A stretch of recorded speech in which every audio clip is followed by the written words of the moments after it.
Kita bersama-sama kembali membuka kitab suci dari Keluaran pasal ke-20. Kitab Keluaran, kitab kedua, pasal ke-20.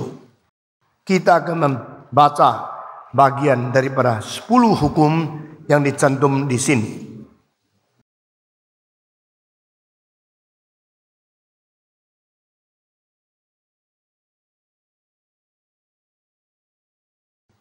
Kita mulai dari ayat pertama. Lalu Allah mengucapkan segala firman ini.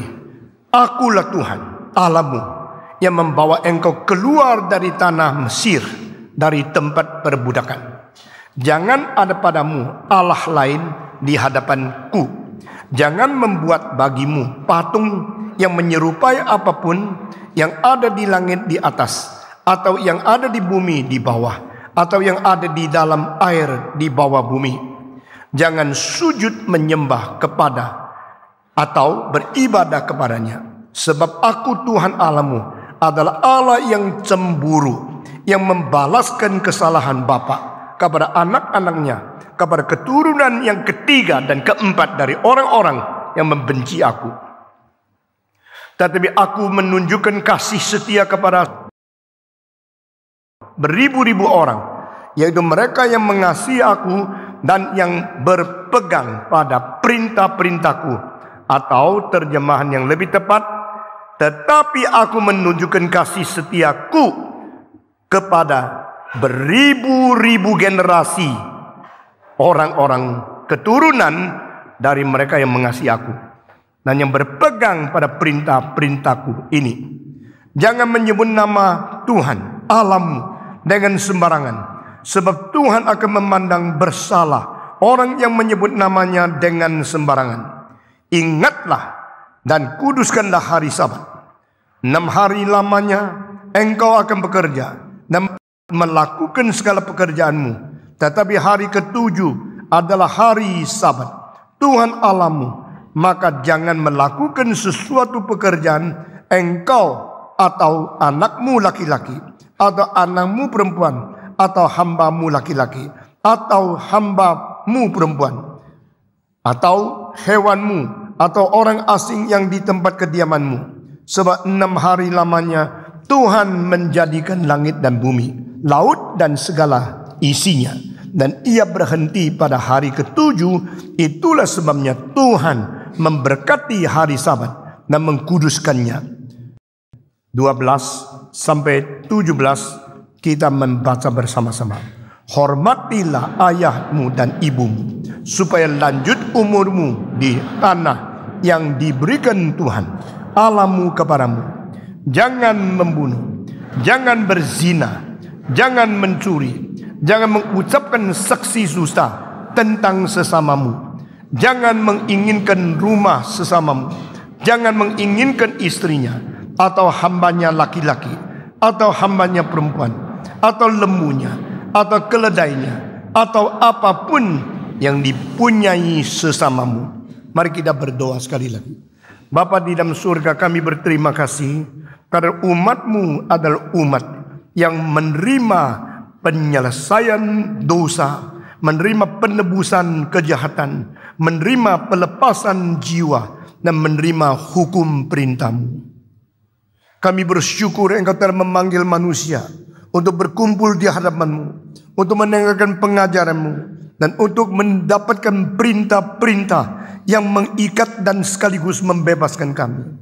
Kami berterima kasih karena firman-Mu adalah firman yang mengandung kebenaran, firman yang mengandung kuasa untuk melepaskan kami daripada segala belenggu kejahatan. Itu sebab kiranya Roh-Mu yang kudus pada pagi ini sekali lagi bekerja di dalam hati kami, mencelikkan mata rohani kami, dan memberikan kekuatan kepada kami untuk hidup sesuai kehendak-Mu. Dengar doa kami Tuhan. Berilah pengertian kesadaran kepada kami. Berilah pencerahan cahaya rohani kepada kami. Kiranya Roh-Mu bekerja dengan bebas di dalam hati setiap jiwa yang pada pagi ini datang menghadapi hadirat. Terimalah seruan kami dalam nama Yesus Kristus. Kami berdoa. Amin. Saudara-saudara, sudah 2 kali kita membicarakan tentang mengapa Taurat diberikan. Dan Taurat diberikan pada saat yang bagaimana, dan Taurat diberikan kepada siapa? 10 hukum telah menjadi dasar dari semua hukum di seluruh negara. 10 hukum telah menjadi satu ikatan bagaimana manusia berjalan di dalam real, di dalam prinsip, di dalam kategori yang ditetapkan oleh Tuhan sebagai manusia yang dicipta menurut peta dan teladan Tuhan. Tuhan memberikan 10 hukum bukan pada waktu zaman Abraham, bukan pada waktu zaman Melkisedek, bukan pada waktu zaman Yakub, Ishak, atau nenek moyang sebelum. Tuhan memberikan 10 hukum setelah Musa melepaskan orang Israel keluar dari tanah Mesir. Setelah 430 tahun mereka dibelenggu, dianiaya, diikat, dipaksa untuk bekerja berat. Saudara-saudara, saya berkata kepada saudara, manusia yang ditindas di dalam sedalam-dalam hati nuraninya, mereka menuntut keadilan. Dan mereka mengetahui ketidakberesan, menjadikan lapisan masyarakat tidak mempunyai keadilan, tidak mempunyai kesamarataan, tidak mempunyai hak asasi yang paling fundamental. Itu sebab tuntutan sedalam-dalamnya ini adalah sesuatu kesadaran bahwa dunia ini, masyarakat ini memerlukan hukum. Setelah 430 tahun orang Israel dibelenggu, di situ Tuhan kumpulkan mereka keluar dari tanah Mesir, dan di situ Tuhan menturunkan 10 hukum. Saudara-saudara, minggu lalu kita juga telah memikirkan bahwa Tuhan mau umatnya menjadi umat yang mengerti aturan, mengerti hukum, dan mau diikat di dalam satu janji, di dalam sesuatu perintah, di mana manusia harus hidup bertakut kepada Tuhan, dan manusia harus hidup berrelasi baik kepada manusia. Di dalam 10 hukum kita melihat relasi itu dengan urutan vertikal mendahului daripada horizontal. Hubungan antara manusia dengan Tuhan Allah menjadi dasar hubungan manusia dengan manusia. Jikalau manusia tidak mempunyai hubungan yang beres dengan Tuhan yang mencipta dan yang menguasai alam semesta, lalu tidak mungkin manusia mempunyai hubungan terhadap diri dengan baik, dan tidak mungkin antara manusia dan manusia mempunyai hubungan yang normal dan beres. Itulah sebab urutan ini ditetapkan dan dinyatakan dengan jelas di dalam 4 hukum kepada Tuhan dan 6 hukum kepada sesama manusia. Di hadapan Tuhan seharusnya kita bagaimana hidup dengan penuh perasaan takut dan tanggung jawab kepada Dia yang mencipta kita. Dan di hadapan manusia kita harus penuh dengan cinta kasih dan pengertian bagaimana berrelasi antara sesama yang dicipta oleh Tuhan. Itu sebab 4 hukum tentang manusia kepada Tuhan mendahului ke 6 hukum tentang manusia kepada manusia. Dan di dalam hal ini kita melihat dengan jelas sekali bahwa yang mendahulu yaitu tentang relasi kepada Tuhan ini diperintahkan oleh Tuhan, dan inilah bagian yang tidak ada pada hukum negara apapun di dunia. Ini keunikan daripada hukum yang kita terima dari Tuhan. Saudara-saudara, hari ini saya mau bicara tentang sifat daripada hukum, tujuan daripada hukum, motivasi daripada Tuhan memberikan 10 hukum kepada manusia. Saudara-saudara sekalian, 10 hukum itu begitu penting. Karena melalui 10 hukum kita boleh mengetahui bagaimana kita mengikat diri, kita membatas diri, dan kita memperlakukan diri sebagai manusia sebelum kita bertindak. Saudara-saudara sekalian, segala tindakan dimulai daripada motivasi. Segala tindakan di lahiria ini adalah sesuatu akibat daripada sesuatu motivasi yang dipikirkan di dalam batinnya.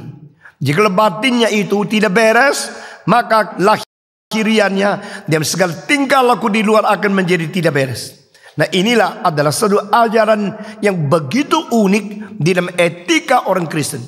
Karena etika orang Kristen bukan etika tujuan, etika orang Kristen bukan etika relasi, etika Kristen bukan etika tindakan, etika Kristen ada etika motivasi. Saudara-saudara, motivasi menjadi selalu dasar Bagaimana kita bertindak, bagaimana kita mengekspresikan kemauan kita di luar. Itu sebab Alkitab mengatakan, peliharalah hatimu lebih daripada memelihara segala sesuatu. Karena seluruh akibat hidupmu berasal daripada hatimu. Kalau engkau tidak bisa menguasai, tidak bisa mengontrol, tidak bisa mengkoreksi, dan tidak bisa membenarkan hatimu, maka segala tindakanmu akan menjadi sesat, akan menjadi tidak beres, dan tidak berkenan kepada Tuhan. Tuhan mengatakan, peliharalah hatimu lebih dari pelihara segala sesuatu. Manusia suka memelihara harta benda. Kita menjaga-jaga baik rumah kita, uang kita, segala sesuatu yang kita miliki, yang khususnya berharga secara harta benda. Kita suka memelihara, kita asuransikan, kita menjaga, kita bikin kunci, kita menjamin supaya tidak kehilangan sesuatu yang berharga dari kita. Tapi Alkitab mengatakan, peliharalah hatimu lebih dari pelihara segala sesuatu. Karena jika engkau semua harta benda tidak dicuri, tetapi hatimu kebobolan, jiwamu dicuri, hatimu dimasuki oleh iblis, maka segala sesuatu yang kau peroleh di luar dirimu itu hanyalah sia-sia adanya. Dirimu jauh lebih berharga daripada segala sesuatu yang engkau miliki. Dirimu lebih penting, lebih dasar, lebih bersifat hakiki dibanding segala sesuatu yang kau perjuang dari dirimu untuk menjadi sesuatu kenikmatan dirimu itu sendiri. Saudara-saudara, di sini kita melihat motivasi berdasarkan dari hatimu yang paling permulaan, dan di situ menjadi satu fondasi, satu sumber untuk mempengaruhi segala segi di dalam kelakuanmu. Maka etika Kristen adalah etika motivasi. Orang melihat luar, Tuhan melihat dalam. Orang melihat lahiriamu, Tuhan melihat batinmu. Orang melihat di dalam dunia kelihatan, Tuhan melihat di dalam dunia tidak kelihatan. Tuhan melihat jiwamu sedalam-dalamnya. Tuhan melihat hati sanubarimu. Tuhan melihat segala sesuatu yang terpendam di dalam motivasi yang paling dalam. Dan mata Tuhan seperti pedang yang bermata dua. Mata Tuhan seperti X-ray yang menembus ke dalam hati sanubari. Di situ motivasi menjadi sumber dan dasar segala kelakuan yang kita lakukan. Itulah sebab saudara-saudara, pada waktu Tuhan memberikan 10 hukum, Dia memberikan ini supaya kita mempunyai pengertian bahwa kita harus mempunyai motivasi takut kepada Tuhan untuk menjadi dasar kita berbuat segala sesuatu. Melakukan apa saja itu hanya melakukan di dalam dunia ini kepada sesama manusia. Tapi jikalau semua yang kau lakukan kepada dunia di dalam sesama manusia sementara ini tidak berdasarkan perasaan penuh takut kepada Tuhan, maka engkau lakukan segala sesuatu itu mungkin sekali dengan munafik, pura-pura, dan hanya untuk egoismu sendiri. Bolehkah kita berbuat baik? Boleh. Bolehkah kita menolong orang lain? Boleh. Boleh kita bersedekah? Boleh. Bolehkah kita beramal? Boleh. Tetapi motivasi perbuatan semua itu dari apa? Kemarin seorang yang mengurut saya bicara sama saya. Saya mulai setahap demi setahap membawa dia mengerti tentang perbedaan agama, tentang Injil, tentang Kristus. Dan selangkah demi selangkah dia dengar. Lalu saya tanya kepada dia, apakah itu amal? Apakah itu perbuatan yang baik? Jikalau kita hanya berbuat sesuatu untuk dilihat, untuk memenuhi syariat daripada agama, tapi bukan sungguh-sungguh dari hati, maka kita bukan seorang yang berkenan kepada Tuhan. Dia mulai sadar, kenapa ya? Waktu tsunami terjadi di Aceh, kenapa yang bantu itu orang Kristen? Nah, saya mulai tanya sama dia, kau sadar ini mulai kapan? Dia juga heran. Saya waktu itu tunggu-tunggu. Saya waktu itu lihat. Saya meninjau. Kenapa begitu ya? Saudara, jangan kira orang yang kelas bawah itu tidak mengerti apa-apa. Justru banyak orang kelas atas yang otaknya tidak ngerti apa. Cuma ngerti duit. Kalau pikiranmu hanya duit saja, engkau adalah orang yang kelas tinggi di masyarakat, tetapi kelas rendah di dalam kerohanian. Orang-orang yang di bawah, yang miskin, yang tidak tahu apa-apa, kelihatannya tidak ada duit, tidak kemampuan uang, tapi kadang-kadang mempunyai jiwa yang anggun sekali. Saya sering mendekati orang bawahan, saya mau tahu apa yang mereka pikirkan. Lalu saya kadang-kadang bicara sama orang yang kelas tinggi, lalu saya kecewa. Ada orang kerdil yang dilahirkan di dalam istana. Ada orang seperti malaikat yang dilahirkan di dalam kandang sapi. Saudara-saudara sekalian, satu pepatah mengatakan Sokrates adalah seorang yang mempunyai muka badut tapi jiwa malaikat. Sokrates 2500 tahun yang lalu dilahirkan di satu tempat namanya itu Gerika. Negara yang pada saat itu mulai kacau balau. Dan banyak orang yang menganggap diri pintar. Mereka pergi menjadi guru dan menerima uang yang banyak untuk memperkaya diri sendiri. Sokrates mengatakan tidak benar. Kebenaran jangan dijual. Kalau engkau mengetahui banyak, hanya karena engkau diberikan bakat, engkau harus membagi-bagikan kepada orang lain. Bukan untuk membagikan sesuatu, menerima uang, minta tarif yang besar untuk mengkaya diri sendiri. Nah, Sokrates merobos dunia pendidikan, merubah cara mendidik dan memberi revolusi di dalam sejarah pendidikan. Nah, Sokrates mempunyai muka yang jelek sekali. Mukanya sama sekali tidak kelihatan dia seorang Gerika. Orang Gerika dengan golden rule, hidungnya berapa mancung, berapa senti, ukurannya, matanya begitu bagus. Seperti apa yang kita lihat di dalam ukiran-ukiran yang ditinggalkan kepada kita dari Phidias, dari Praxiteles, dan dari orang-orang yang paling top di dalam seni. Sokrates sama sekali, kalau engkau bandingkan muka Sokrates dengan muka dari Pericles. Pericles seorang wali kota di kota Athena sebelum Sokrates. Gantengnya sampai sekarang. Sudah you lihat mukanya, lihat lagi seluruh Jakarta tidak ada orang ganteng seperti itu. Tapi Sokrates hidungnya jauh lebih pesek dari saya separuh. Tidak kelihatan kalau bilang dia cowok. Mungkin orang percaya. Bilang dia orang Eropa, orang Gerika, ada orang percaya. Nah, pepatah itu mengatakan orang seperti Sokrates mempunyai mukanya badut, lucu, lihat sudah kepingin ketawa. Tapi dia mempunyai jiwa yang tinggi seperti dewa. The face of a clown and the soul of a god. Dia seperti dewa anggunnya, jiwanya tinggi sekali, tapi tubuhnya dan paras mukanya adalah seperti orang yang paling rendah di dalam dunia ini. Saudara-saudara sekalian, kembali kepada pembicaraan kemarin. Nah, saya bicara sama dia, itulah perbedaan tuntutan Alkitab daripada agama. Agama tuntut berbuat baik, berbuat baik, berbuat baik. Akhirnya engkau boleh mendapatkan pahala. Lalu kalau orang berbuat baik karena pahala, berarti dia hatinya bukan mau berbuat baik, dia hatinya mau pahala. Kalau hatinya mau pahala, maka berbuat baik apapun untuk mengganti pahala. Tuhan tidak melihat dia sedang berbuat baik, karena dia sedang menimbun kemarahan Tuhan. Dia sedang mensuap Tuhan. Ayo, saya kasih sedikit, silakan kasih saya pahala. Tuhan benci kepada orang yang berbuat baik dengan motivasi yang tidak baik. Saudara-saudara sekalian, dia dengar, dia sambil mengurut saya karena tangan saya sakit sekali. Dia mengatakan, saya betah loh urut di sini. Dan saya menginjili, memberitakan kepada dia, yang saya betah di sini. Ini rumah heran sekali. Musiknya lain. Ya. Musiknya kenapa lain? Saya sengaja pasang itu musik klasik, musik Elijah, Misaya dan sebagainya.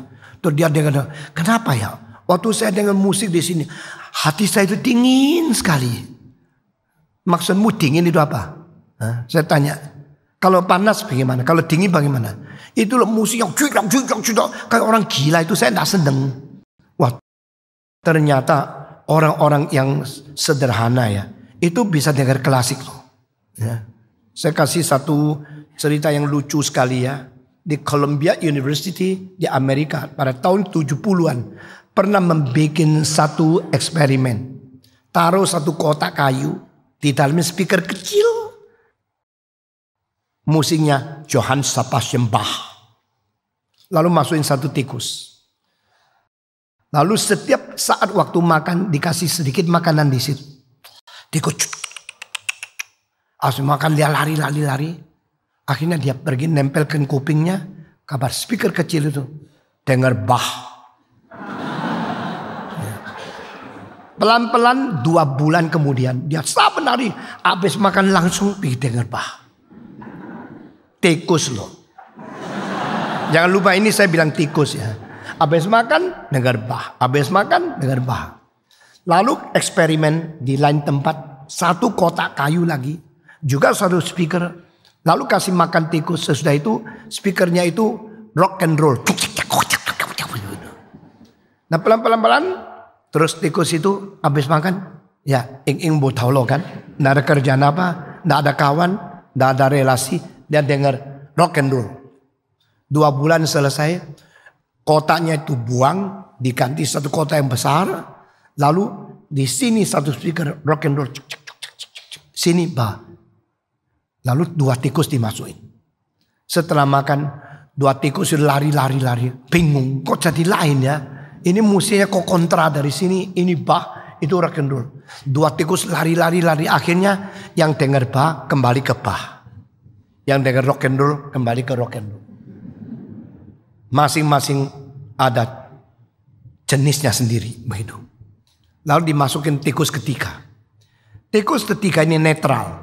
Dia tidak tahu bah atau babano ya. Dia juga tidak tahu rock and roll atau apa. Dia terus lari akhirnya setelah lama dia puter. Saudara tahu apa yang terjadi? Dia ambil keputusan dengar bah. Itu sebab kalau kau tidak mengerti klasik yang bagus, musik untuk Tuhan yang baik, kau kalah sama tikus. Bertobatlah kamu hari ini. Saudara-saudara sekalian. Nah ini kebiasaan. Nah kita teruskan. Dan demikian maka sudah dengar dia bilang itu dingin. Tapi yang ribut-ribut rame-rame. Saya bilang kamu suka keroncong? Oh suka. Saya orang keturunan Jawa kok. Saya suka. Kamu suka dangdut? Suka. Itu semua ada baiknya. Karena itu ada sesuatu musik, ada sesuatu ekspresi pelepasan daripada pengeluhan karena kerja berat. Perlu ngomel pakai seni. Kalau ngomel pakai kata-kata bersalah sama orang. Kalau ngomel pakai seni tidak bersalah sama orang lain. Jadi pakai irama, pakai melodi, pakai ritma itu dari tung.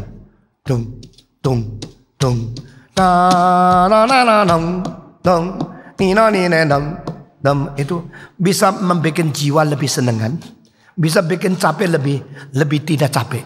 Nah ini adalah musik itu merileks atau membuat sesuatu relaksasi di dalam jiwa kita. Itu tidak apa-apa. Dan itu disebut menjadi sesuatu ibadah kepada Tuhan. Itu menjadi sesuatu musik agama. Lalu mengutarakan ibadah kepada dewa-dewa. Itu musik. Atau membicarakan tentang keindahan alam di dalam musik. Nah ini musik tentang alam, musik tentang jiwa, musik tentang kerja, musik tentang ibadah, musik tentang perang. Itu semua mengutarakan semacam batin di dalam jiwa manusia. Dia dengar musik. Saya bilang sekarang bukan saya dengar. Lihat. Saya kasih lihat DVD. Josh nyanyi. Lalu Wenling kondak. Dia kaget sekali. Loh ini di mana ini? Saya bilang ini di Jakarta. Loh Jakarta ada musik begini? Ada. Lain kali saya kasih tiket. Yuk dengar konser yang kita adakan. Dia bilang apa? Oh enggak. Saya malu. Ini kalau konser gini orang yang dengar itu semua orang kaya. Orang penting-penting. Saya malu. Saya tanya, kenapa malu? Yuk pakai celana enggak kalau dengar konser? Kalau pakai celana enggak usah malu. Saya orang kecil. Saya bilang tidak. Semua orang bisa dididik. Kamu bisa dengar. Saudara-saudara dulu saya di Malang. Ada seorang yang membantu saya setir mobil. Itu setelah 2 tahun ikut saya kalau kita keluarga pergi. Pinjam dia bantu saya untuk setir sama-sama. Akhirnya dia mengerti musik di dalam mobil saya lebih daripada rektor saat. Lebih daripada dosen saat. Beberapa dosen dengarnya musik yang dangkal sekali. Tapi dia mendengar Mozart, mendengar Beethoven, dan Haydn. Saya ingin mendidik orang yang mau dididik. Tidak peduli kamu kaya atau miskin. Tidak peduli kamu SD atau universitas. Tidak peduli kamu konglomerat atau melarat. Kalau mau dididik, maka kalau Tuhan kasih saya hidup lebih panjang, saya akan membuat konser lebih banyak, museum lebih indah, bikin kita mengetahui apa itu seni, apa itu jiwa yang lebih mendalam. Bukan hanya sekedar cari duit, cari makan saja. Kita perlu aspek-aspek yang lain untuk bikin kita hidup.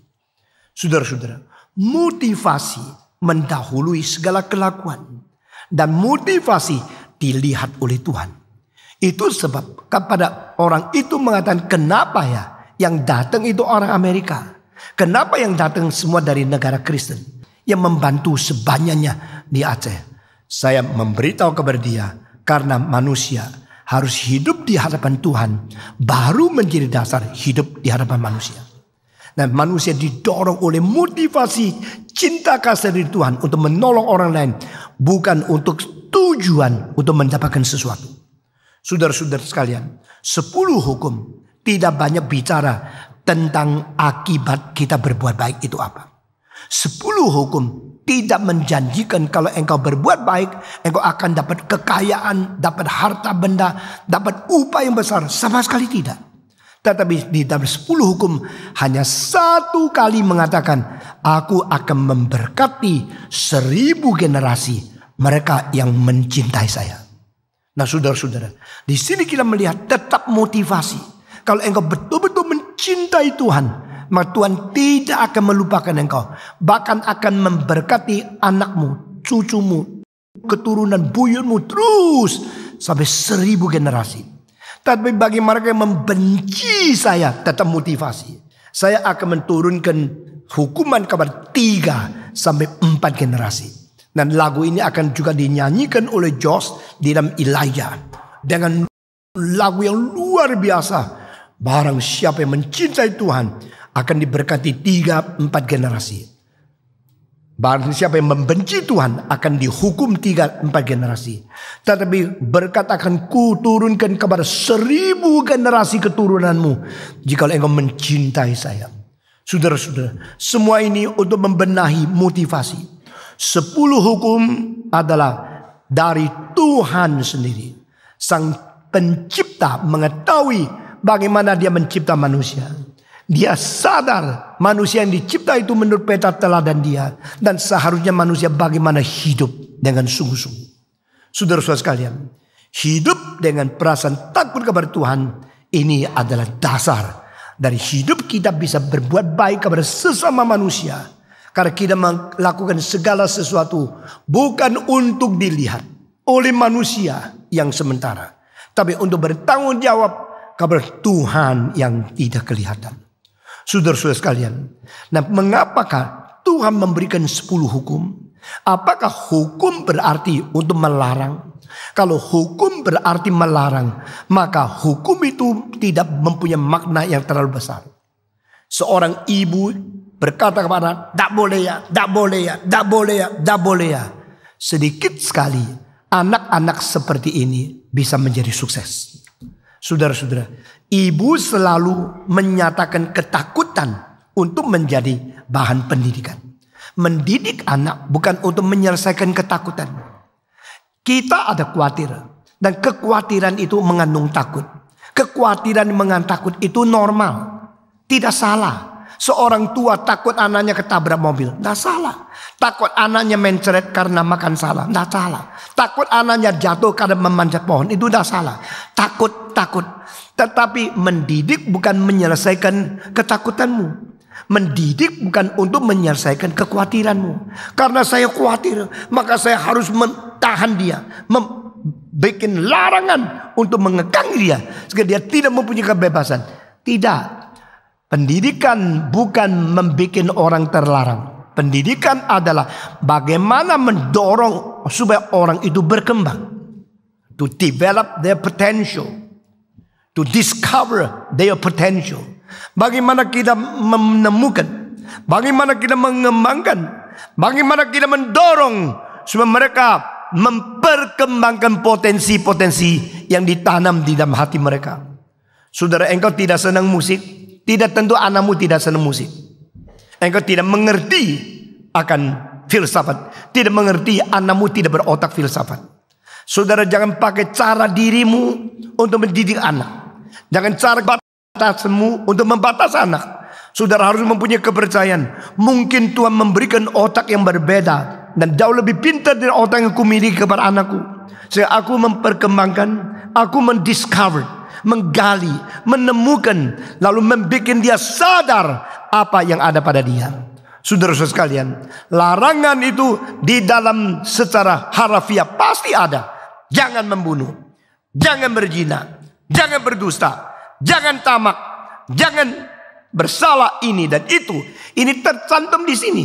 Dan memotivasi dari pendidikan dari Tuhan Allah, bukan untuk melarang. Itu sebab di dalam surat Yakobus dikatakan apa? Taurat yang membebaskan. Wah, ini satu kalimat yang mengkagetkan saya luar biasa. The law that set you free. Saudara-saudara, law that set you free. Ini ditemukan oleh Yakobus. Dan ini munculnya daripada kalimat Yesus Kristus. Kau harus mengetahui kebenaran, karena kebenaran akan membebaskan kamu. Di dalam sejarah hanya dua orang yang mengatakan kalimat seperti ini. Pertama, Yesus Kristus. Kedua adalah orang yang sejaman dengan Yesus. Namanya Seneca. S-E-N-E-C-A. Seneca lahirnya sejaman dengan Yesus Kristus. Dan dia mengikuti filsafat dari orang-orang Greka di dalam aliran Stoika. Saudara-saudara. Nah, Stoika mengajar tentang kebenaran hidup sederhana. Dan harus menjadi orang yang bertanggung jawab. Menuntut akan kebijakan.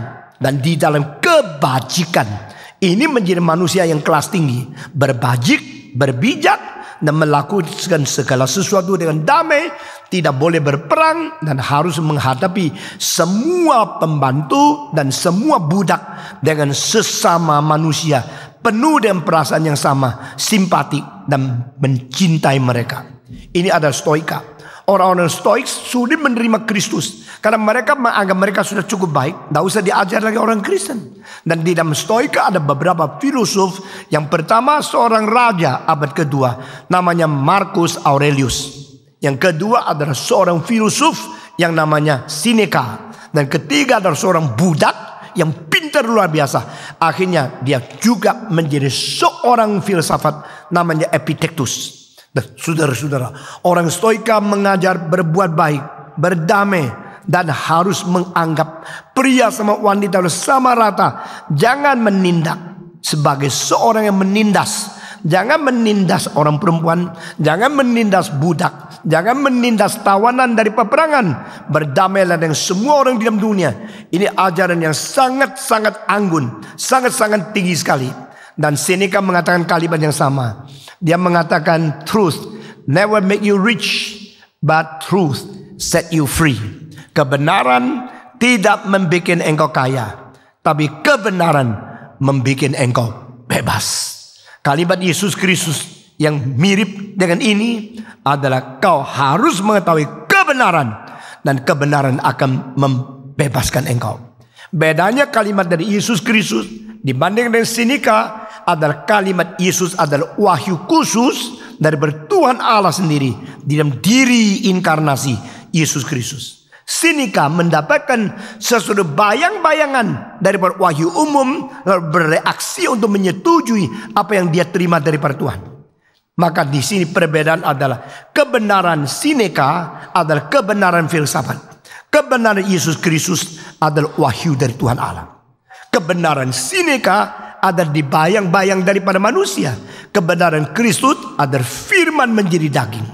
Maka pada waktu Yesus mengatakan engkau harus mengetahui kebenaran supaya kamu boleh dibebaskan. Dia mengatakan akulah kebenaran. Dan dia mengatakan anak Allah memberikan kebebasan. Barulah engkau bebas dengan sejati. Nah saudara-saudara sekalian, ini perbedaan. Saya selalu membandingkan semua kalimat dari semua pendiri agama. Bandingkan dengan Yesus. Maka engkau menemukan apa yang disebut oleh teologi reform adalah satu qualitative difference between the reaction to the general revelation and the direct special revelation from God. Di situ bedanya. Saudara-saudara, sekarang kita menguraikan seterusnya. Mengapakah Tuhan memberikan Taurat, memberikan 10 hukum supaya kita hidup di dalam kebebasan? Engkau bilang enggak, tidak boleh ini, tidak boleh ini. Ini larangan-larangan. Kalau 10 hukum adalah larangan-larangan, bagaimana mengatakan 10 hukum itu memberikan kebebasan? Saudara-saudara, tanpa ikatan yang benar, tidak ada kebebasan yang suci. Jikalau ikatan benar dilepaskan, maka kebebasan itu bukan menjadi kebebasan. Kebebasan menjadi kebuasan. Kebebasan menjadi keliaran. Jadi keliaran bukan kebebasan. Kebebasan bukan kebuasan. Itu sebab harus ada ikatan yang membuat kita bebas. Itu adalah satu kemutlakan yang harus. The absolute necessity of the binding in the truth. Kebebasan yang mengikat itu membuat kita terjamin di dalam kebebasan yang beres. Saudara-saudara, saya mengambil contoh ya. Seorang perempuan kalau makan disuruh makan tambah lagi. Oh enggak, jangan sungkan. Enggak, sungkan ya? Tidak. Makan lagi dong? Tidak. Kenapa? Kenapa perempuan kalau disuruh makan selalu sungkan-sungkan? Karena mereka mengerti filsafat kebebasan. Dia tahu kalau makan terlalu bebas, nanti jalan tidak bebas. Nah, ini perempuan. Laki-laki tidak ngerti. Laki kalau sudah enak, wah makan lagi. Enak makan lagi. Enak makan lagi. Akhirnya dia makan sebebasnya. Sesudah gendut jalannya tidak bebas. Baru tahu dia menerima akibat kebebasan. Kebebasan yang tidak membebaskan. Semua 1, 2, 3. Kebebasan yang tidak membebaskan. Apa gunanya engkau mempunyai sabuk? Engkau ikat sabuk supaya apa? Supaya menahankan, supaya mengikatkan. Nah, sabuk inilah seperti Taurat. Taurat mengikat, membatas sehingga makan sampai di sini ya. Jangan lebih ya. Kalau sudah seret berarti stop. Tapi orang laki bilang, ya sabuk sih sabuk, lubangnya kan banyak. Ya. Jadi kalau sudah makan lebih enak, buka satu. Wah ini begitu enak, makan lagi satu, buka lagi. Akhirnya saya kasih tahu, pakai sabuk sama dengan tidak pakai sabuk. Ya. Karena sabuk itu mengikat, tapi engkau tidak mau diikat. Akhirnya engkau beli sabuk yang lubangnya banyak, 1, 2, 3. Jangan begitu dong, diet dong. Ya mulai besok lah dietnya. Pokoknya hari ini nikmati dulu, buka terus. Perempuan tidak pakai sabuk, siapa bilang? Dia pakai sabuk yang tidak kelihatan. Tidak kelihatan sabuk, tapi ada sabuknya. Kelihatan sabuk, tidak ada fungsinya. Mengerti ya? Ya. Engkau makan makin bebas, nanti sudah gemuk makin tidak bebas. Jadi di sini saya melihat relativisasi, relativisme daripada kebebasan. Relatif, yang bebas menjadi tidak bebas, yang tidak bebas menjadi bebas. Orang-orang yang sekarang berada di penjara tidak ada kebebasan. Karena dulu terlalu bebas. Saudara-saudara, orang-orang yang mengikat diri seperti tidak ada kebebasan. Dia boleh pergi kemana-mana tidak dibatas. Karena dia mengetahui ikatan mendatangkan kebebasan. Nah, pengertian kalau ini kita sadar, maka kita bersyukur Tuhan memberikan hukum. Karena hukum adalah untuk membebaskan. Semua 1, 2, 3. Hukum adalah untuk membebaskan. Kita semua masih muda. Waktu kita muda kita terlalu gelisah, terlalu tergesa-gesa. Kita mempunyai sifat yang begitu mau cepat. Sampai sekarang saya masih cepat sekali. Apapun mau cepat. Kecuali nikah saya tidak cepat. Yang lain saya semua cepat. Saudara-saudara, saya tahan sampai umur 31 baru nikah. Setelah selesai sekolah teologi 7 tahun belum nikah. Dosen-dosen lain saya sudah nikah semua. Itu mahasiswa baru 1 tahun lulus langsung nikah. Saya tunggu sampai 7 tahun baru nikah. Tapi dia hal lain saya tidak mau tunggu. Belajar buku mau cepat, mau ini mau cepat, itu mau cepat. Apalagi kalau bawa mobil cepat. Saya bawa sepeda motor cepat. Akhirnya 3 kali kecelakaan, 3 kali gegar otak. Kali pertama di 40 hari, kali kedua 31 hari, kali ketiga 16 hari. Ada kemajuan ya, saudara-saudara. Mungkin kali keempat sama 1 hari sudah ke surga kali. Saudara-saudara sekalian. Jadi pada waktu itu cepat-cepat. Kalau kita sudah sepeda motor sampai di lampu merah, waduh paling jengkel. Begitu sampai jadi merah, berhenti di situ. Lalu bagaimana? Kita mau cepat, bilang sama lampu, ayo cepat, cepat. Nggak bisa. Bagaimanapun nggak bisa. Grum, grum. Apakah lampu itu dengar grum jadi hijau? Nggak bisa kan? Engkau tidak mau. Ini membatasi, ini lampu. Kalau kota tidak ada lampu, secepatnya kita lari, enak enggak? Kalau tidak dibatas oleh lampu merah, baik enggak? Tidak baik. Karena apa?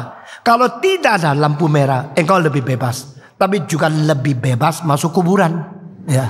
Lebih bebas masuk ke rumah sakit. Lebih cepat engkau masuk rumah sakit. Masuk kuburan. Karena apa? Engkau bebas menuju kepada kematian. Jadi di situ ada lampu merah mengikat, membatas. Pembatasan itu membuat engkau bebas. Bebas daripada maut. Bebas daripada luka. Bebas daripada jatuh. Bebas dari tabrak. Kebebasan jangan dimengerti sebagai apa yang saya mau, saya harus dapat. Itu bukan kebebasan. Saudara-saudara, di dalam hal ini filosof Immanuel Kant mengatakan satu kalimat yang agung sekali. Kebebasan bukan apa yang saya mau, saya boleh melakukan. Sebaliknya, kebebasan adalah apa yang saya tidak mau, saya berkuasa untuk tidak melakukan. Itu kebebasan. Jadi diputar balik. Kalau saya mau bebas, saya bisa tidak melakukan. Saya mempunyai kekuatan tidak melakukan apa yang saya tidak mau. Saudara-saudara, di dalam Roma pasal 7 jelas mengatakan hal tentang kontradiksi ini daripada Paulus. Yang kuinginkan justru aku tidak bisa melakukan.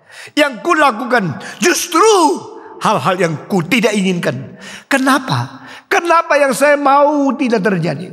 Kenapa yang terjadi bukan saya mau? Kenapa saya melakukan hal yang saya benci? Mengapa saya cinta sesuatu saya tidak bisa melaksanakan?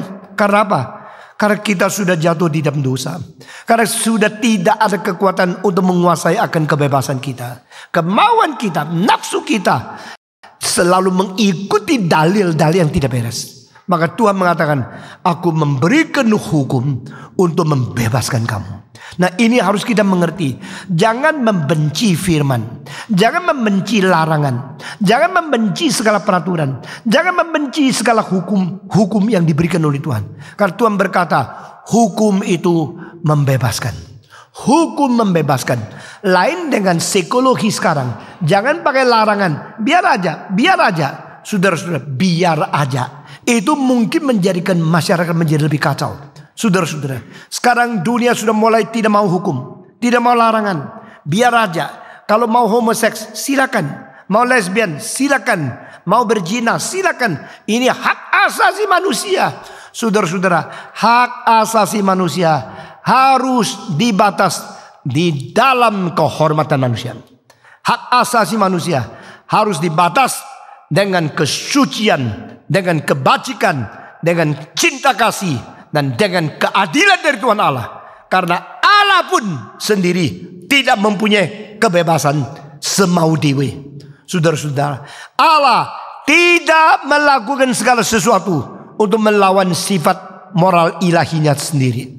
Di sini kita melihat Allah kita adalah Allah yang rela membatas diri. The God of self-limit is a true God. The God of self-limit is the example of human life. Allah yang membatas diri adalah Allah menjadi contoh. Saudara-saudara, kita tidak mau dipimpin oleh seorang pemimpin yang ngomong tak tapi tidak lakukan. Kita melihat pemimpin sampai mendengar, sampai kita melihat. Kau berani katakan kalimat ini? Bagaimana dengan engkau? Saudara-saudara, saya sebagai pemimpinmu, saya harus berusaha melakukan segala sesuatu dengan setiap kalimat yang saya ucapkan. Yang saya berani katakan, saya harus berani lakukan. Dan berani lakukan itu ada keberanian yang kebebasan yang diikat oleh apa yang saya katakan sebagai kebenaran. Karena kebenaran itu bukan membiarkan kita semau dewi. Kebenaran justru mengikat kita di dalam hal yang benar. Dan di luar kebenaran tidak ada kebebasan. Itu sebab Allah yang membebaskan kita adalah Allah yang sendiri kelihatan tidak bebas. Allah yang membebas kita adalah Allah yang kebebasan Dia diikat oleh kebajikan Dia, diikat oleh kesucian Dia, diikat oleh cinta kasih Dia, diikat oleh keadilan Dia, diikat oleh semua aspek atribut moral dari Tuhan Allah sendiri. Itu sebab Tuhan Allah pun, John Stott mengatakan, tidak mempunyai kebebasan yang mutlak. Nah, kalimat ini saya tidak terima. Karena istilah tidak mutlak dipakai kepada Tuhan, bagi saya kurang hormat. Maka saya mengganti dengan demikian. Allah mempunyai kebebasan yang ditaklukkan secara kerelaan Dia sendiri ke bawah semua aspek atribut moral ilahi sendiri. God is so willing to submit His own freedom under the control of His own moral attribute. Jadi Allah yang suci melakukan segala sesuatu dengan bebas hanya di dalam kesuciannya saja. Allah yang adil melakukan segala kebebasan hanya di dalam lingkaran dari batasan keadilan.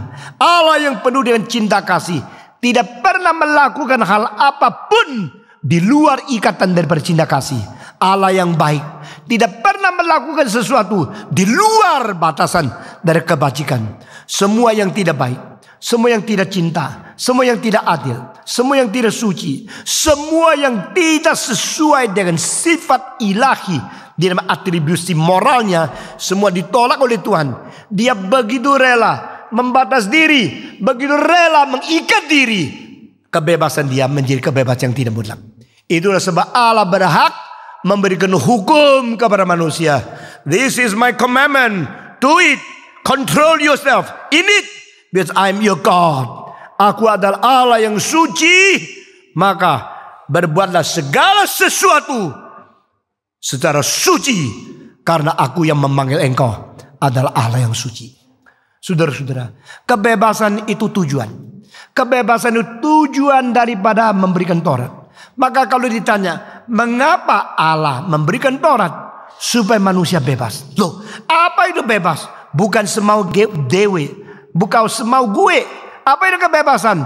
Yaitu membebaskan diri daripada kejahatan, membebas diri daripada kebencian, membebaskan diri daripada kerusakan, kehancuran, bebaskan diri daripada kematian. Saudara-saudara, dulu kalau kita melihat Jakarta mulai membuang becak. Dulu Jakarta banyak becak. Jalan raya seperti Tamrin pasti tidak ada becak. Tapi jalan tikus-tikus itu banyak becak kecil-kecil. Jadi orang tukang becak yang belum ada belum ada SIM rebues untuk mobil, mereka naik becak itu tidak usah rebues kan. Jadi mereka cari nafkah dari situ. Tetapi mulai wali kota Jakarta mengatakan tidak bisa dong. Kota internasional kalau banyak becak ini ganggu sekali. Maka jalan bebas becak. Jalan bebas becak bukan berarti becak bebas di dalam jalan itu. Jalan bebas becak berarti jalan itu tidak diganggu becak. Namanya jalan bebas becak. Jadi tukang becak tidak boleh semau dewe di dalam jalan itu. Masuk pun tidak boleh. Itu namanya jalan becak. Jalan bebas becak. Saudara masih ingat dulu naik becak? Orang naik becak paling jengkel mobil. Ya. Lalu dia mobil lewat, aduh kaget ya. Apalagi klaksonnya bunyinya keras sekali. Ini mentang ada uang beli mobil, sombong sekali. Yang becak digeser-geser. Waktu kamu naik becak, jengkel sama mobil. Waktu beli mobil, jengkel sama becak kan. Ya. Sudah beli mobil, calu-calu, becak lewat. Itu catnya BMW ceret. Wah dilukai. Maaf ya, itu maaf ya, 200.000. Maaf. 300.000, ya 1 juta. Dia mengatakan maaf ya, lu bikin betul dulu 1 juta. Jengkel sekali. Orang becak jengkel mobil, orang mobil jengkel becak. Lalu orang kalau sudah mobil mengatakan kapan ya jalan ini tidak ada becak ya. Nah orang naik becak mengatakan kapan ini mobil tidak boleh masuk supaya becak semau sendiri. Semua orang membicarakan kebebasan selalu dikaitkan dengan semau gue. Semau gue itu kebebasan. Semau gue itu bukan kebebasan. Itu bukan budaya. Itu buaya. Saudara-saudara. Itu bukan bebas. Itu buas. Itu bukan bebas. Itu adalah sesuatu keadaan melampiaskan nafsu tanpa kontrol. Itu bukan kebebasan. Dari kebebasan yang sejati. Tidak boleh tidak ada ikatan. Semua 1, 2, 3. kebebasan yang sejati. Tidak boleh tidak ada ikatan. Karena ikatan itu menjamin kebebasan. Dan kebebasan yang dijamin ada kebebasan yang berada di dalam lingkaran dan ikatan kebenaran. Itu sebab kita bersyukur kalau orang yang tidak berzina, dia dibebaskan daripada sakit kelamin. Saudara-saudara, Tuhan mencipta satu laki-laki. Dan Tuhan tidak menciptakan 5 perempuan. Tidak menciptakan 4 perempuan. Tuhan hanya menciptakan 1 perempuan. 1 laki-laki. Kalau menikah dengan 1 perempuan sampai mati, bagaimana engkau bebas? Bagaimana engkau menikmati seks? Tak mungkin sakit kelamin. Saudara-saudara, orang Tionghoa mengatakan sancing centuk. Kalau sudah lebih dari 2, mulai racun timbul di dalam tubuh. Pria yang bergaul dengan banyak wanita bersedia menerima hukuman daripada Tuhan. Wanita yang bergaul dengan lebih dari 1 pria bersiap hati untuk menerima hukuman. Tuhan menghukum manusia dengan 450 tahun sakit sifilis, sakit kelamin, sakit seks yang tidak bisa diobati, untuk memberitahu kepada saudara bahwa engkau sudah melanggar hukum. Saudara-saudara, bebas artinya bukan semau saya. Bebas berarti saya dijamin di dalam keamanan, dijamin di dalam bahagia, dijamin di dalam kesehatan, dijamin di dalam perdamaian. Itu namanya bebas. Jadi kebebasan dari hukum atau kebebasan akibat kita mengikuti peraturan, akibat kita mau diikat oleh perintah dari Tuhan. If you keep my commandment, I set you free. You know my truth, I set you free. If you want to be controlled by my spirit, the spirit will give you freedom. Saudara-saudara, kebenaran membebaskan. Roh Kudus membebaskan. Dan Kristus membebaskan. Saya mengenal satu orang, dia bilang gerejamu tidak bebas. Saya bilang, kenapa gereja saya tidak bebas? Di gerejaku lebih bebas teriak-teriak. Bebas itu kecang-kecang. Bebas tepuk tangan. Bebas mau apa saja berdoa. Kita boleh berteriak-teriak, pukul kursi meja. Itu bebas. Karena apa? Dia bilang, Alkitab kan bilang, di mana ada Roh Kudus, di situ ada kebebasan. Oh, jadi mengerti you apa? Roh Kudus kalau ada di gereja mana? Gereja doanya bebas. Teriaknya bebas. Nyanyinya semau sendiri bebas. Itu tidak bebas. Tidak bisa. Saudara-saudara, coba suruh 2 orang main piano. 1 orang main lagu 1 yang indah sekali. Orang lain lagu yang indah sekali. 2 lagu yang indah dimainkan sekaligus menjadi sama sekali tidak indah. Sekarang saya minta seorang pianis. Siapa pianis di sini? Yuk sekarang main Malam Kudus ya. Indah sekali Malam Kudus. Anda coba main. Enak ya? Sekarang saya main yang lainnya juga enak sekali. Lalu digabungkan jadi apa ya?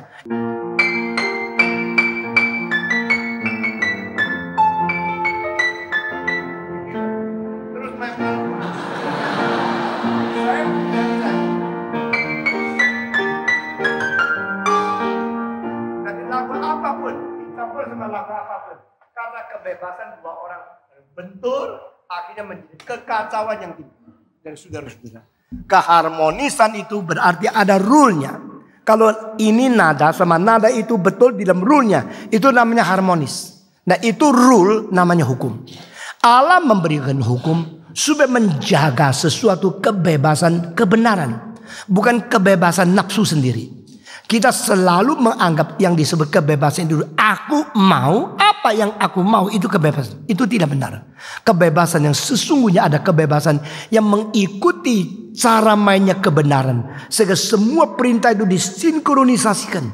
Akhirnya menjadi satu keindahan yang luar biasa. Saudara-saudara, mengapa arloji yang begitu kecil mahal sekali sih? Mengapa arloji yang paling mahal sampai jutaan dolar sih? Karena mereka menjaga satu kebebasan yang mewujudkan fungsi luar biasa melalui saling mengikat.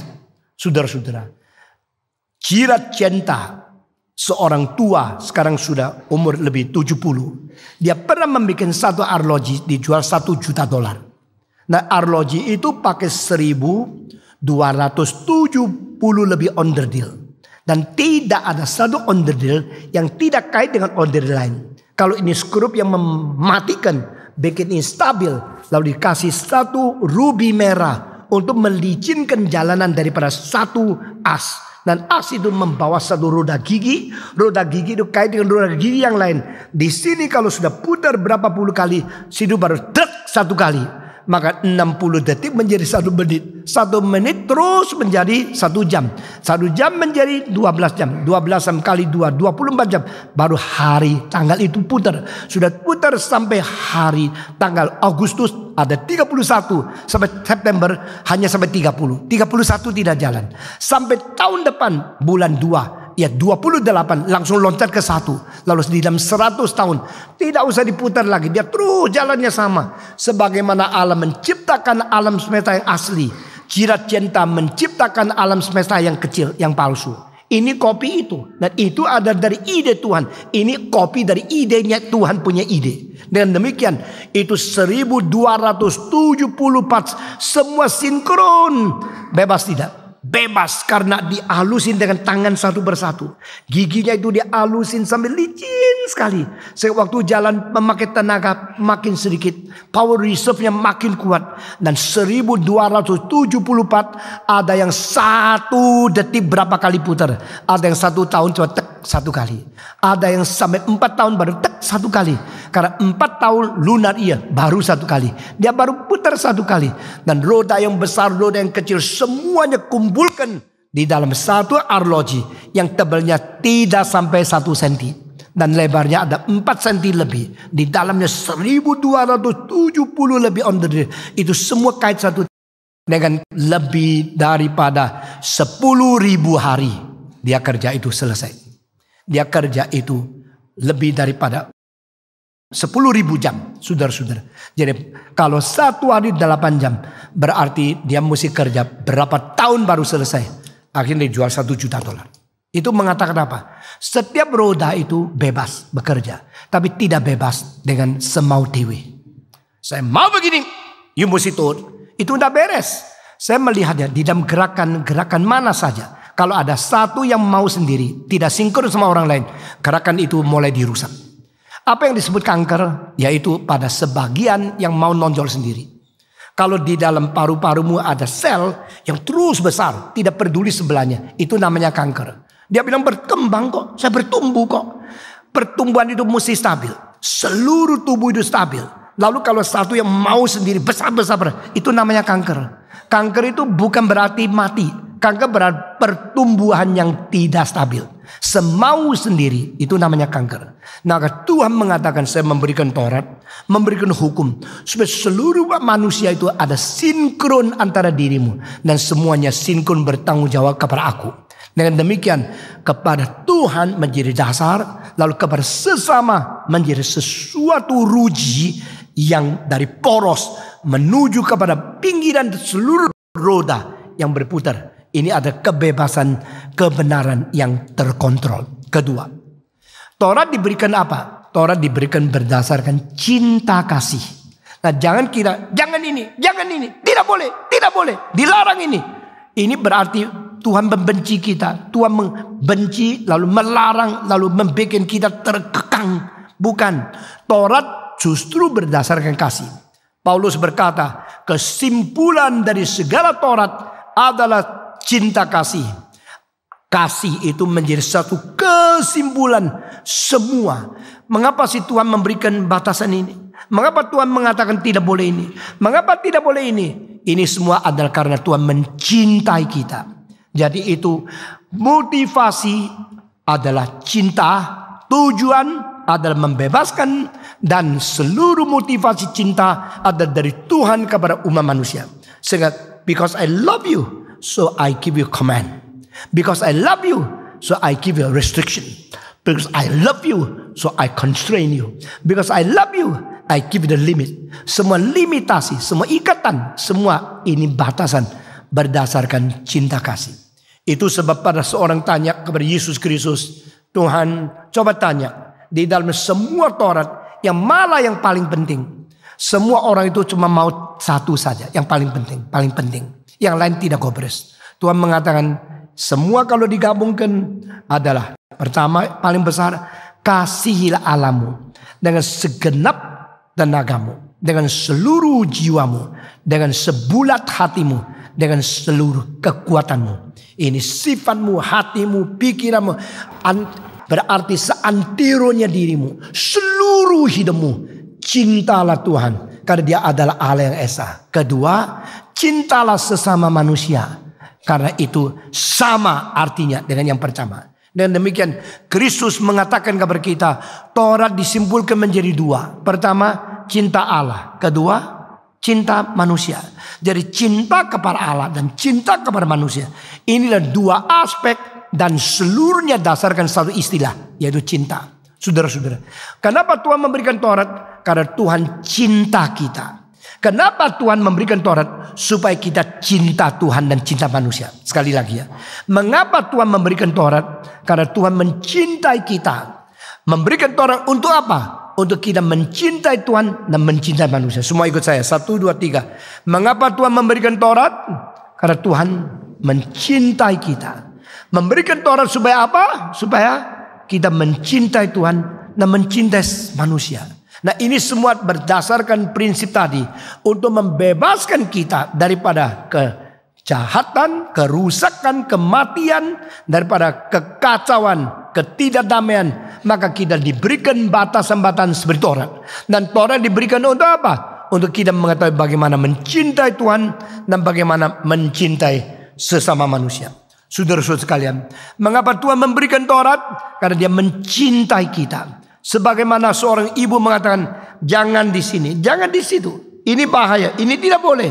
Pada waktu ibu mengatakan tidak boleh, tidak boleh. Jangan tidak memberikan penjelasan. Karena tidak memberikan penjelasan, hanya memberikan kesan.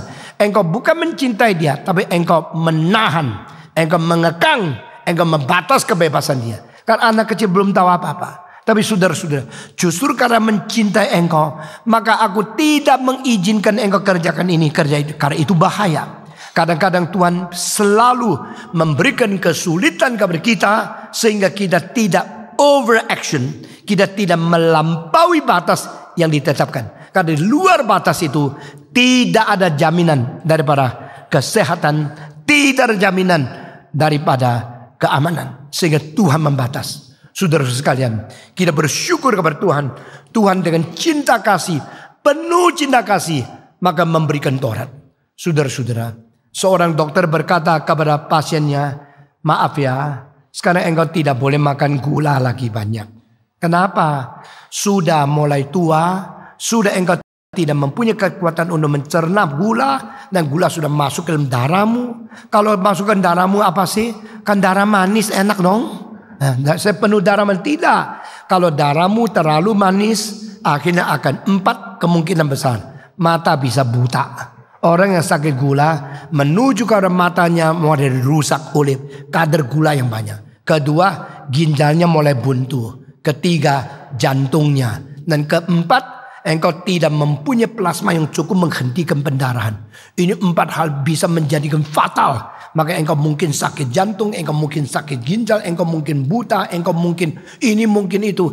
Itu sebab saya mengatakan tidak boleh makan gula terlalu banyak ya. Ya, dokternya jahat. Tidak boleh saya makan, saya suka manis-manis. Dokternya membatas. Dokter mengatakan tidak, saya justru karena cinta kepada kamu. Karena cinta, maka saya memberikan hukum. Sekarang ngerti ya? Saudara-saudara, pada satu hari, terus dokter bilang sama suster, mulai besok kasih dia makan. Dia mau gula banyak, berapapun boleh makan. Ya, jadi suster masuk. Om, dokternya bilang, mulai besok boleh makan gula sebanyaknya. Nah, puji Tuhan, haleluya. Aku sudah sembuh ya, sudah boleh makannya. Sudah sembuh belum? Belum. Kenapa dikasih? Mau mati. Sebelum mati nikmati dulu ya. Sebelum masuk surga neraka pokoknya makan dulu seenaknya. Itu kebebasan yang tidak ada gunanya. Itu kebebasan yang tidak ada hukum. Jadi orang Kristen adalah orang yang mau taat kepada Tuhan. Bukan karena kita sudah mau mati boleh bebas. Lalu kita menikmati kebebasan itu. Tapi karena kita mau hidup sesuai kehendak Tuhan. Maka Tuhan memberikan hukum. Bersyukurlah kepada Tuhan. memberikan hukum. Bersyukurlah kepada ibu bapak yang pernah memukul kita. Saudara-saudara, sekarang kalau engkau pindah ke Amerika, engkau pukul anak itu angkat telepon, engkau ditangkap, dimasukkan penjara.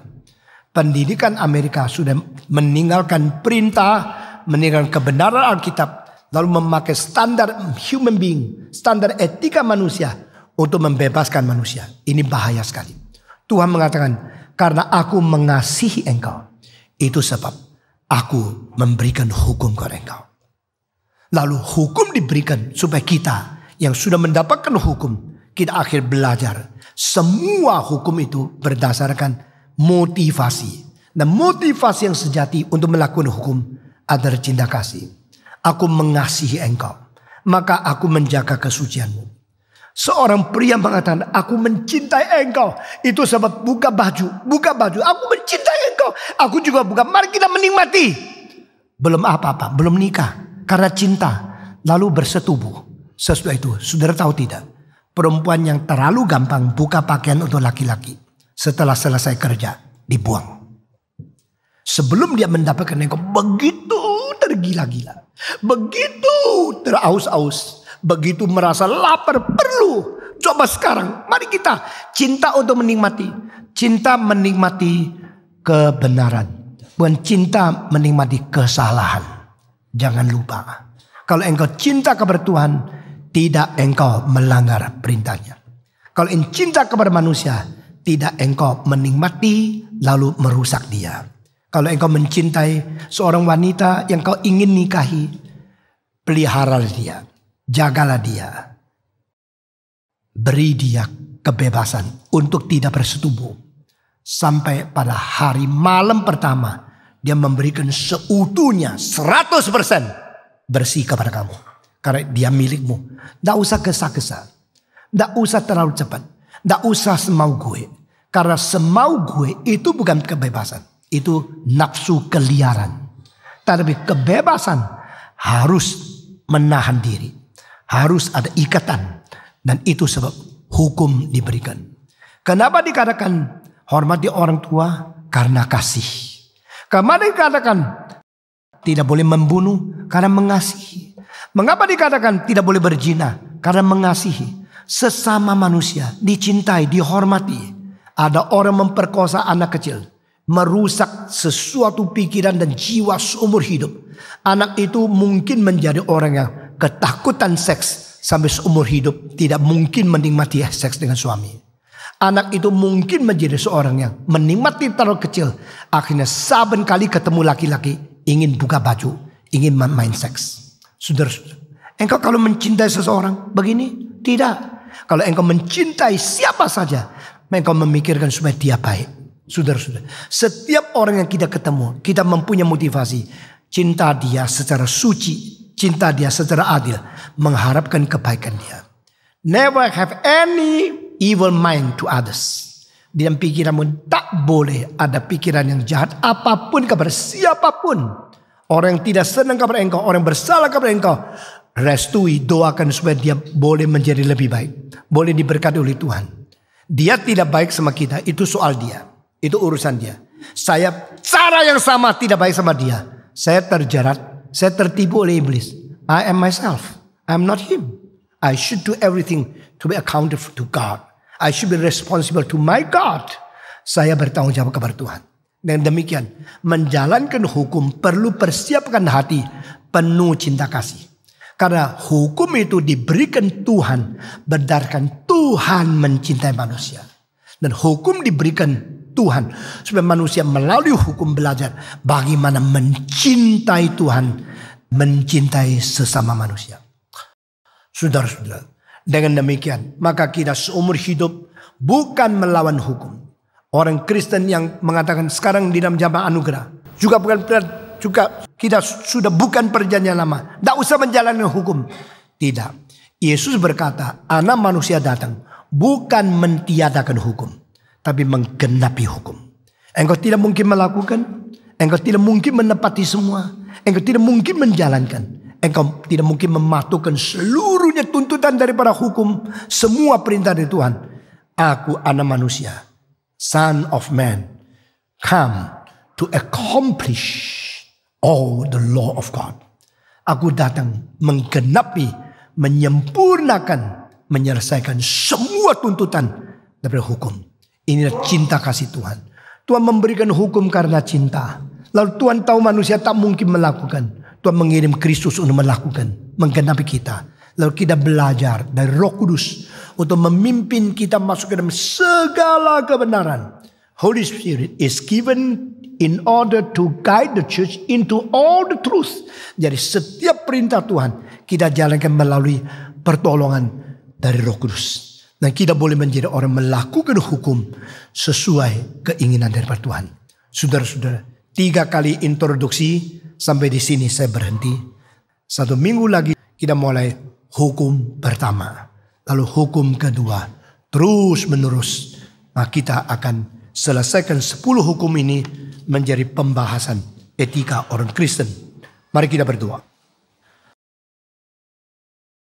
Kami bersyukur kepadamu ya Tuhan, pada pagi ini sekali lagi bawa kami datang kepadamu, menghimpunkan kami, mencelikkan mata rohani, membuka telinga kami untuk mempelajari hukum yang Tuhan berikan kepada kami.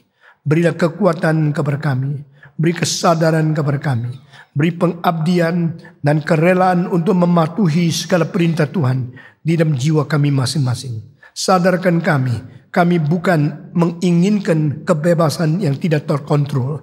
Kami menginginkan kebebasan dari segala ancaman dan segala akibat dosa. Mengalami kebebasan di dalam jaminan dan kebenaran Tuhan. Dengar doa kami Tuhan. Kami berdoa kiranya Tuhan curahkan cinta kasih sepenuhnya di hati. Sehingga kami boleh mengasihi Tuhan. Mengasihi sesama manusia sesuai kehendak-Mu. Sesuai pimpinan Roh-Mu. Dengar doa kami. Kami berterima kasih. Kami bersyukur.